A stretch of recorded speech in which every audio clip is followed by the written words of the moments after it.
Isa pong Pilipino sa Ontario ang dumulog sa Omni News matapos umanong maloko ng kasosyo sa negosyo. Nakumbinsi umano siyang ipagamit ang pera sa home buyers na nangangailangan ng pondo para sa closing fees ng binibili nilang property. Pinangakuan din umano siya ng malaking interes.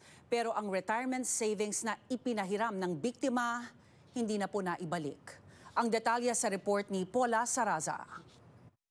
I've been begging for my own money. Yeah. And it's so frustrating kasi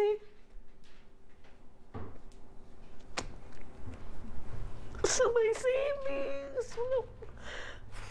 Emosyonal na dumulog sa Omni News si Elenita Rivera mula Toronto matapos umanong maloko ng isa ring Pilipino.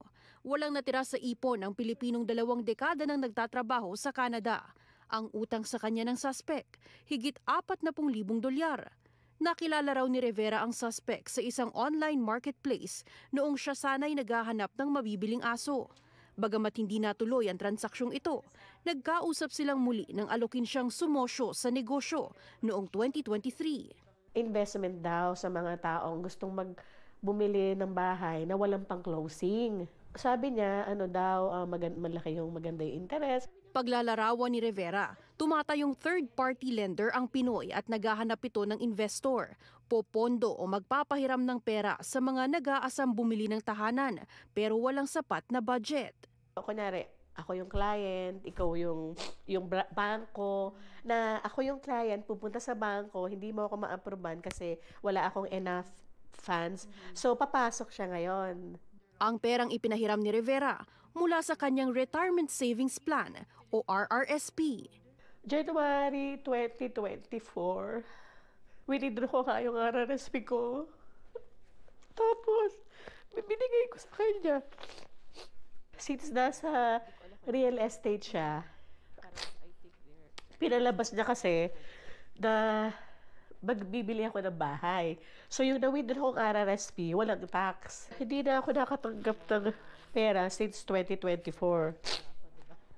Sabi ko sa kanya, June of 2024,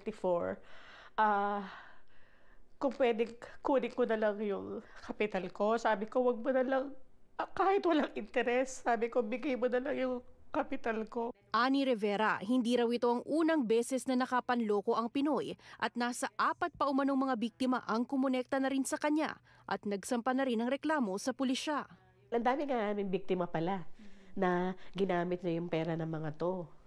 Imagine mo, sabi ko, saan ka kumukuha ng pagkakapal ng mukha? Kamakailan lamang nang magsampa ng reklamong fraud si Rivera at kinumpirma ng Toronto Police ang investigasyong isinasagawa nila.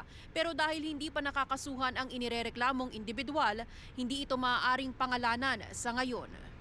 Alam ko, hindi ko na makukuha yung pera ko, which is so frustrating. Pero I just want people to be aware of this person. Kasi I think he's still trying to go out and victimize. Tumanggi ring magpaunlak ng panayam ang suspect at sa isang pahayag sa Omni News, sinabing tinatrabaho niyang makipagkasundo kay Rivera at humiling na bigyan siya ng palugit hanggang sa katapusan ng buwan para bayaran ang nawalang pera. Kung di raw niya ito magagawa, handa siyang harapin ang reklamo ni Rivera. Sana justice we can get justice. Yun lang.